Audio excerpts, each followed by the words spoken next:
എന്റെ ചൂട് തട്ടി ഉറങ്ങേണ്ടവളായിരുന്നു നീ. പക്ഷെ അമ്മയ്ക്ക് അതിനുള്ള ഭാഗ്യം ഉണ്ടായില്ല മോളെ. മാഡം, ഇനി അമ്മയും തന്നെ വിളിക്കണം. അമ്മയ്ക്ക് നിന്റെ നാവിൻ തന്നെ അത് കേൾക്കണം എന്ന് കരുതി വീണ്ടും ആ കുട്ടിയെ ക്ഷണിച്ചു വരുത്താൻ പറ്റുമോ? അതും ഗാഥയുടെ ഉള്ളപ്പോ. അല്ലെങ്കിലും വേണ്ട നന്ദ, ഒരു ബലിയാടിനെ പോലെ ആ കുഞ്ഞിനെ നമ്മള് ഒരുപാട് പരീക്ഷിച്ചു. അത് സ്വസ്ഥമായി എവിടെയെങ്കിലും ജീവിച്ചോട്ടെ. നാഗപ്രീതിക്കാണെന്നും പറഞ്ഞ് തുടങ്ങുന്ന ചടങ്ങുകൾ നാഗങ്ങളുടെ അപ്രീതിക്കായി മാറാതിരുന്നാ മതി.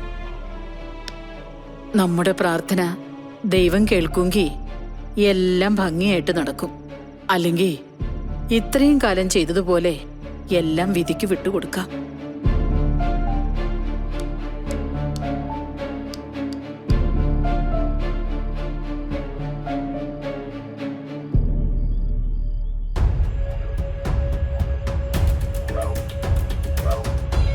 അവരാരും ഇതുവരെ വിളിച്ചില്ലേ മൂർത്തി?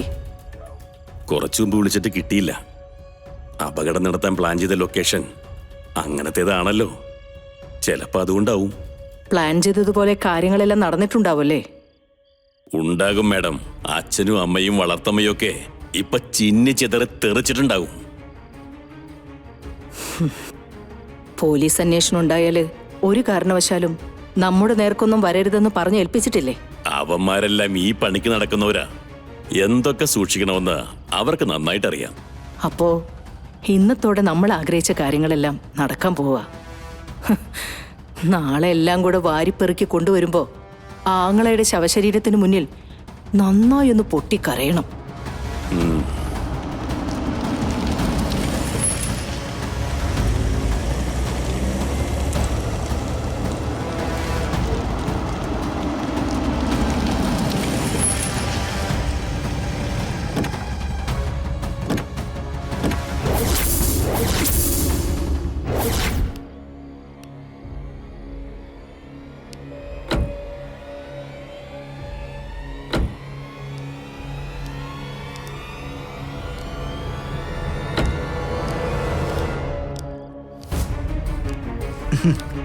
മോളെ,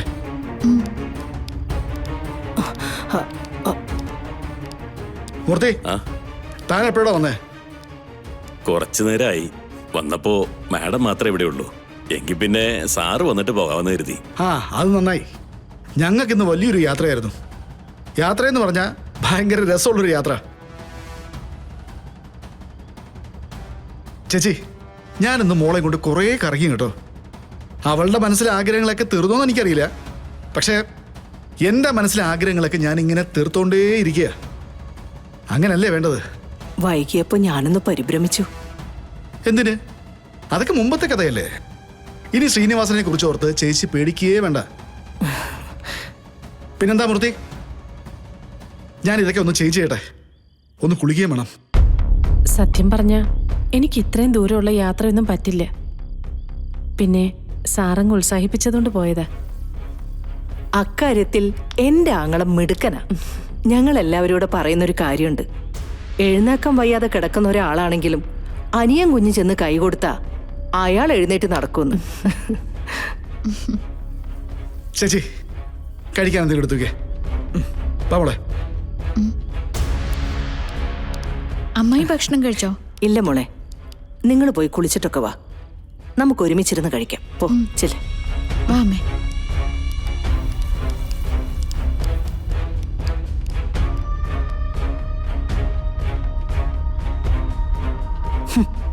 ചിന്നി ചെതറി തെറിച്ച് താഴ്വാരത്ത് വീണ് കിടക്കുന്നു പറഞ്ഞ ആളുകളാ ഇപ്പൊ കൺമുന്നിലൂടെ അകത്തേക്ക് പോയത്. എന്തിനു കൊള്ളാടോ തന്നെയൊക്കെ.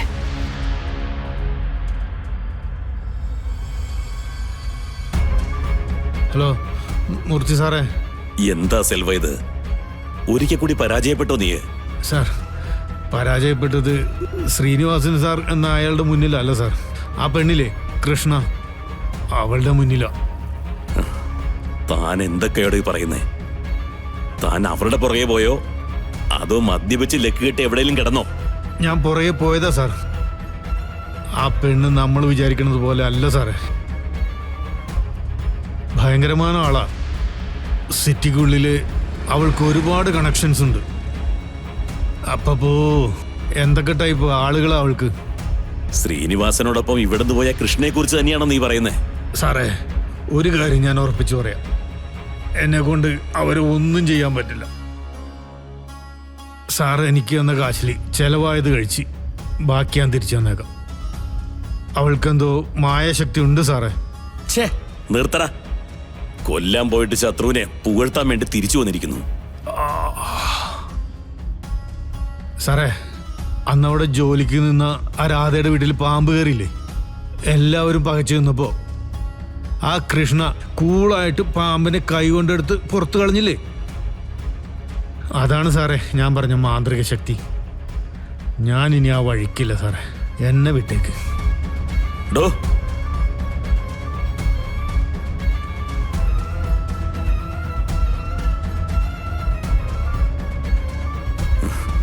ഭ്രാന്ത് പിടിച്ച പോലെ സെൽവൻ ഓരോന്ന് പറയുന്നേ. കൃഷ്ണയ്ക്ക് സിറ്റി മുഴുവൻ ആളുകളുണ്ട്, മാന്ത്രിക ശക്തി ഉണ്ടെന്നൊക്കെ. അത്യാവശ്യം കൊള്ളാവുന്ന ഒരുത്തനെ സെലക്ട് ചെയ്യാൻ പറ്റിയില്ല എനിക്ക്. ഇനി അവനെ വിശ്വസിക്കണ്ട, ഒന്നും ഏൽപ്പിക്കാൻ വേണ്ട. ഇനി ഒരാൾ ഇക്കാര്യത്തിന് കൊണ്ടുവരികയാണെങ്കിൽ ഒന്ന് തീർന്നിരിക്കണം. അബദ്ധം പറ്റിപ്പോവരുത്. ശരി മാഡം, ഇനി പിഴക്കില്ല.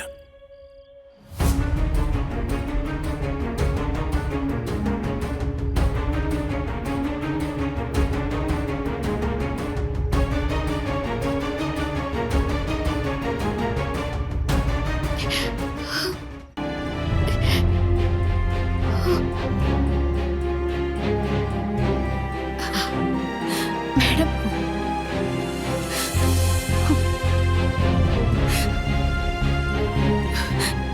ശ്രീനിവാസനെ തങ്കത്തിനെ തോപ്പിക്കാൻ വലിയ കാര്യങ്ങളൊക്കെ വിളിച്ചു പറഞ്ഞപ്പോ ഞാൻ അറിഞ്ഞില്ല എന്റെ സ്വന്തം രക്തത്തെ തന്നെയാണ് ഞാൻ തള്ളിക്കളയുന്നതെന്ന്. ഇപ്പൊ എനിക്കെല്ലാം മനസ്സിലായി. എന്റെ വയറ്റിൽ ജനിച്ചവളാ നീ. എന്റെ ചൂട് തട്ടി ഉറങ്ങേണ്ടവളായിരുന്നു നീ. പക്ഷെ അമ്മയ്ക്ക് അതിനുള്ള ഭാഗ്യം ഉണ്ടായില്ല മോളെ. മാഡം, ഇനി അമ്മയും തന്നെ വിളിക്കണം. അമ്മയ്ക്ക് നിന്റെ നാവിൻ തന്നെ അത് കേൾക്കണം. ഒരു തവണ അമ്മയും തന്നെ ഒന്ന് വിളിക്കൂ. അമ്മേ.